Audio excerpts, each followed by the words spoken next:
வணக்கம் தனிகை. என்னோட பேர் தமிழன்பன். நான் சீனியர் எக்ஸிக்யூட்டிவ் டைரக்டராக இருக்கேன். கடந்த ஒரு 6 வருஷமாக நான் தனிகையில் ட்ராவல் பண்ணிட்டுருக்கேன். நான் வந்து பார்த்தீங்கன்னா ஃபஸ்ட்டு ஸ்டார்டிங்கில் என்ன இன்ட்ரடியூஸ் பண்ணவங்க வந்து அபியா ராஜசேகர்ன்றவங்க.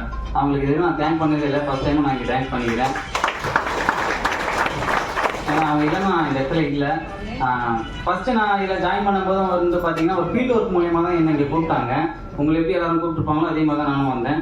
ஒரு 6 மாதமாக பார்த்தீங்கன்னா ஸ்டார்டிங்கில் வந்து எல்லாரும் சொல்கிற மாதிரி கொஞ்சம் கெட்டவனும் செய்யலாம் வந்துடாது. கொஞ்சம் கஷ்டப்படணும். நம்ம ஒரு மினிமம் 3லேருந்து 6 மாதமாவது நம்ம தாக்கு பிடிக்கணும். தாக்கு பிடிக்கிறவங்க தான் ஜெயிக்கிறாங்க. நீங்கள் அதை இப்போயே ஸ்ட்ராங்காக மைண்டில் ஏற்றிக்குங்க. வந்தவொன்னே ஜெயிச்சிடலாம் அப்படிலாம் நினச்சிடாதீங்க. ஏன்னா இதெல்லாம் நம்ம மைண்ட் செட்டில் ஸ்ட்ராங்காக ஃபிக்ஸ் ஆனால் தான் நம்ம எல்லாத்தையும் மீறி வர முடியும். அதனால் நீங்கள் இப்போயே ஸ்ட்ராங்காக அதை வச்சுக்கோங்க.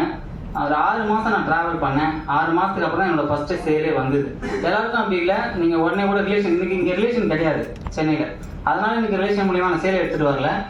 பட் வந்து நான் ஃபீல்ட் ஒர்க் மூலியமாக தான் எடுத்துகிட்டு வந்தேன். அதனால் எனக்கு அந்த டைம் எடுத்தது. உங்களுக்கு அப்படி இருக்குன்னு சொல்ல முடியாது. இருந்தாலும் நான் இங்கே ஸ்ட்ராங்காக சொல்லிடுறேன். நீங்கள் வரீங்கன்னா ஒரு 3லேருந்து 6 மாதம் ஸ்ட்ராங்காக இதில் நிற்கணும்.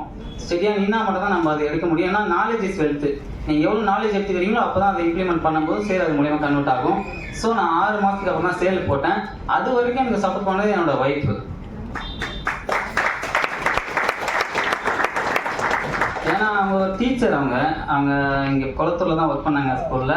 ஸோ நான் 6 மாதம் வரைக்கும் எனக்கு சப்போர்ட் பண்ணி ஹெல்ப் பண்ணனால தான் இன்றைக்கி என் கூட வந்து பிஸ்னஸ் பண்ணுறதுக்கு ஃபுல் டைமாக வந்துட்டாங்க. ஏன்னா டீச்சர் வேலையை விட்டுட்டு வந்து வர்றது அவ்வளோ ஈஸி கிடையாது. ஏன்னா அது அவங்களோட பேஷன். எம்ஏ பிஎட் முடிச்சிருக்காங்க. அதை விட்டுட்டு வராங்கன்னா நீங்கள் யோசிச்சு பாருங்கள். ஏன்னா அந்தளவுக்கு இதை இன்கம் எடுக்கலாம். வேறு ஒன்றும் இல்லை. ஏன் சொல்கிறேன்னா ஒரு ஸ்கூலில் ஒர்க் பண்ணுறோன்னா கண்டிப்பாக ரொம்ப ஹார்ட் ஒர்க் பண்ண வேண்டியிருக்கு.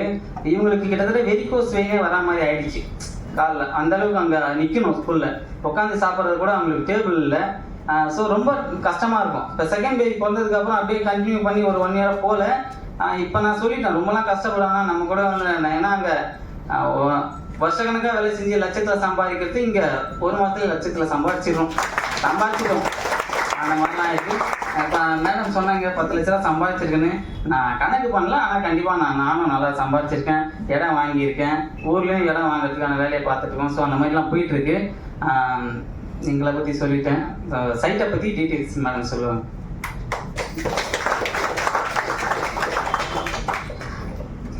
ஆவலாக இருக்கீங்க பள்ளி. அதான் அவங்க சொன்ன மாதிரி நான் ஸ்கூலில் 30,000 ரூபாய் சம்பளம் வாங்கினேன். ஆக்சுவலி என்னென்னா ஒரு வாரத்தில் எவ்வளோ சம்பாதிக்கலாம் சொல்லுங்க பார்ப்போம். ஒரு வாரத்தில் எவ்வளோ சம்பாதிக்கலாம்? யார்கிட்டயாவது வேலை பார்த்தோம்னா 5000. ஒரு வாரத்தில் 30,000 ரூபாய் சம்பாதிச்சிருக்கீங்களா? எங்க இருக்கு சொல்லுங்க, நான் போய் ஜாயின் பண்ணிக்கிறேன். ஒரே வாரத்தில் 1,25,000 ரூபாய் சம்பாதிச்ச ஒரே இடம் நம்ம தனிகை மட்டும்தான். ஒரே வாரம் நான் ரொம்ப நாள் ஆசைப்பட்டு இருந்தேன். என்னோட சொந்த காசுல எங்கள் வீட்டுக்காருக்கு பைக் வாங்கி கொடுக்கணும்னு ஒரே வாரத்தில் வாங்கி கொடுத்தேன். நிற்கிது. நல்லா சம்பாதிக்கலாம், நம்பி வாங்க. நானும் உங்களை மாதிரி வரும்போது வெற்றி படிக்கட்டுன்னு போட்டிருந்தாங்க. என்ன கஷ்டமாக இருக்குது வெற்றி படிக்கட்டுன்றாங்கன்னு ஏறி வந்தேன். சமசாவும் டீ கொடுத்தாங்க. சரி வந்ததுக்கு இதாக நிச்சோன்னு அந்த லாஸ்ட்டில் உட்காந்துட்டு இருந்தேன். எல்லாரும் சொன்னாங்க. நான் நம்பவே இல்லை. நீ என்னதான் பண்ணுறேன்னு பார்ப்போம், ஆனால் நான் சப்போர்ட் பண்ணுறேன் உனக்கு அப்படின்னு சொன்னேன். ஸோ ஹஸ்பண்ட் ஒய்ஃபாக இருந்தால் இன்னும் நல்லாயிருக்கும். ஏன்னா புரிஞ்சிக்க முடியும் என்ன பண்ணுறாங்க அப்படின்றத.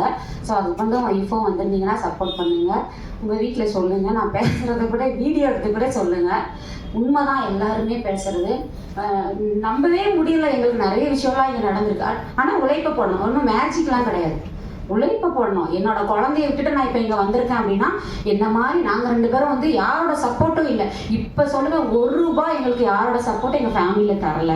ஆனால் நாங்கள் இங்கே நிற்கோம். எல்லாருமே சொல்லுவோம் தைரியமாக, என்ன நீங்கள் 1 ரூபாய் கொடுத்தீங்களா எங்களுக்கு அப்படின்னு பேசுகிற அளவுக்கு நிற்கிறோன்னா இத்தனை வருஷம் கஷ்டம்.